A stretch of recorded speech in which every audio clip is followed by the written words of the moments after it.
Imagine the year is 1939, and the world is teetering on the edge of oblivion as Adolf Hitler's Nazi Germany unleashes a ferocious storm of war upon Europe, their lightning-fast blitzkrieg tactics, a deadly combination of tanks thundering across borders, Luftwaffe planes screaming from the skies, and infantry pouring in like a tidal wave,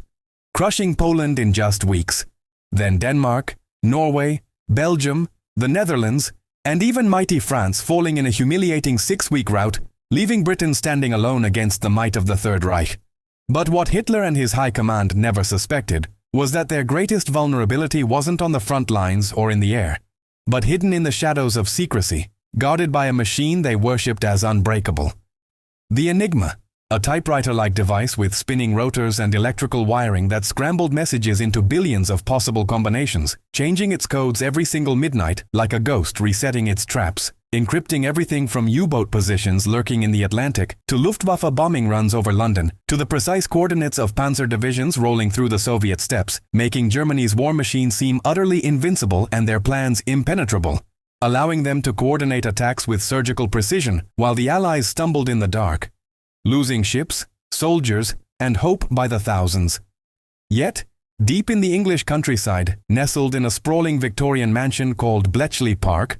far from the roar of battle, a ragtag team of brilliant minds, mathematicians, linguists, chess masters, and crossword enthusiasts, were secretly assembled by the British government in a desperate bid to pierce this veil of codes. And at the heart of it all stood a 27-year-old genius named Alan Turing, a quirky, socially awkward Cambridge mathematician with a stutter and a passion for puzzles, who had already dreamed up the concept of a universal computing machine in his 1936 paper that would one day birth modern computers. But now he was thrust into a real-life riddle that could decide the fate of nations. Facing not just the Enigma's mechanical labyrinth, but the relentless pressure of time, as every day at midnight the codes reset, erasing hours of painstaking work and forcing his team to race against the clock in drafty huts filled with the clatter of makeshift machines and the haze of cigarette smoke.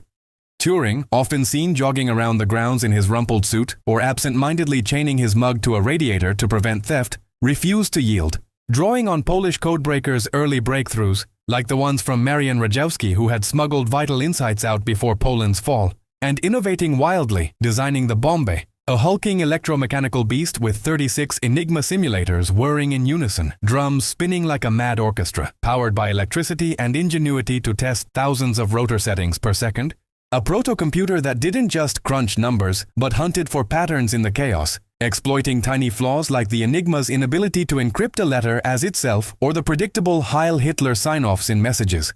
And when the first cracks appeared, it was electric. Suddenly, Bletchley Park's Hut 8, under Turing's lead, began decrypting U-boat transmissions, revealing the positions of Hitler's deadly Wolfpacks, those packs of submarines that had been strangling Britain's lifelines by sinking convoys carrying precious food, oil, and munitions across the treacherous Atlantic, where in 1941 alone over 4 million tons of shipping were lost, starving the island nation and bringing it to the brink of surrender. But Turing's breakthroughs turned the tide, allowing the Royal Navy to reroute convoys around ambushes, sink U-boats with precision strikes from destroyers and aircraft, and even capture intact Enigma machines from sinking subs like U-110. Whose rotors and codebooks provided golden cribs to speed up decryptions. As the war raged on, from the scorching sands of North Africa, where Rommel's Africa Corps seemed unstoppable until Enigma intercepts exposed his supply lines, leading to Montgomery's victory at El Alamein, to the frozen hell of the Eastern Front, where Stalin's Red Army benefited from shared intelligence that predicted German offensives, like the doomed push at Kursk, the largest tank battle in history. Turing's invisible war saved countless lives, with historians estimating that Ultra, the code name for the decrypted intelligence, averted disasters that could have prolonged the conflict by years. But the ultimate testament came on June 6, 1944,